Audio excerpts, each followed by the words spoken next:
Recreate yourself. Observance of the law. Julius Caesar made his first significant mark on Roman society in 65 BC when he assumed the post of aedile, the official in charge of grain distribution and public games. He began his entrance into the public eye by organizing a series of carefully crafted and well-timed spectacles. Wild beast hunts, extravagant gladiator shows, theatrical contests. On several occasions, he paid for these spectacles out of his own pocket. To the common man, Julius Caesar became indelibly associated with these much-loved events. As he slowly rose to attain the position of consul, his popularity among the masses served as the foundation of his power. He had created an image of himself as a great public showman. In 49 BC, Rome was on the brink of a civil war between rival leaders, Caesar and Pompey. At the height of the tension, Caesar, an addict of the stage, attended a theatrical performance and afterward, lost in thought, he wandered in the darkness back to his camp at the Rubicon, the Rubits, Italy, from Gaul, where he had been campaigning. To march his army back into Italy across the Rubicon would mean the beginning of a war with Pompey. Before his staff, Caesar argued both sides, forming the options like an actor on stage, a precursor of Hamlet.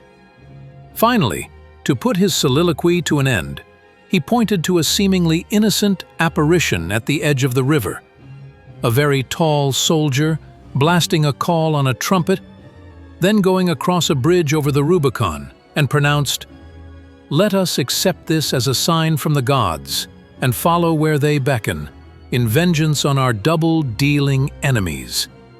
The die is cast." All of this he spoke portentously and dramatically, gesturing toward the river and looking his generals in the eye. He knew that these generals were uncertain in their support, but his oratory overwhelmed them with a sense of the drama of the moment and of the need to seize the time. A more prosaic speech would never have had the same effect. The generals rallied to his cause. Caesar and his army crossed the Rubicon, and by the following year had vanquished Pompey, making Caesar dictator of Rome. In warfare, Caesar always played the leading man with gusto. He was as skilled a horseman as any of his soldiers, and took pride in outdoing them in feats of bravery and endurance. He entered battle astride the strongest mount, so that his soldiers would see him in the thick of battle, urging them on, always positioning himself in the center, a godlike symbol of power and a model for them to follow. Of all the armies in Rome, Caesar's was the most devoted and loyal. His soldiers, like the common people who had attended his entertainments, had come to identify with him and with his cause. After the defeat of Pompey, the entertainments grew in scale. Nothing like them had ever been seen in Rome.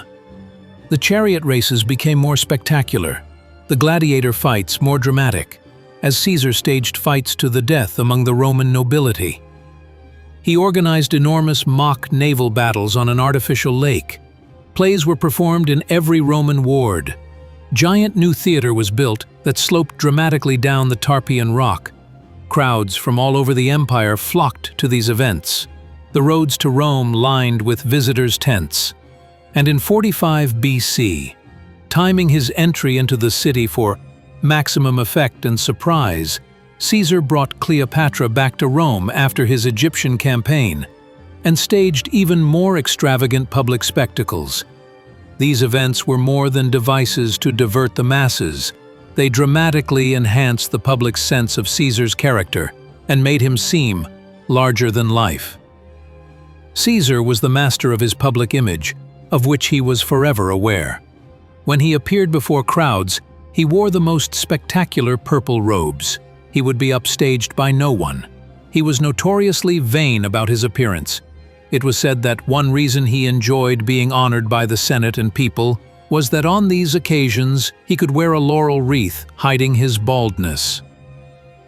Caesar was a masterful orator. He knew how to say a lot by saying a little, intuited the moment to end a speech for maximum effect.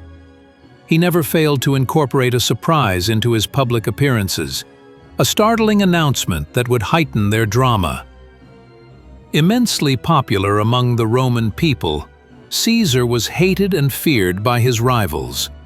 On the Ides of March 15th, in the year 44 BC, a group of conspirators, led by Brutus and Cassius, surrounded him in the Senate and stabbed him to death. Even dying, however, he kept his sense of drama. Drawing the top of his gown over his face, he let go of the cloth's lower part so that it draped his legs, allowing him to die covered and decent.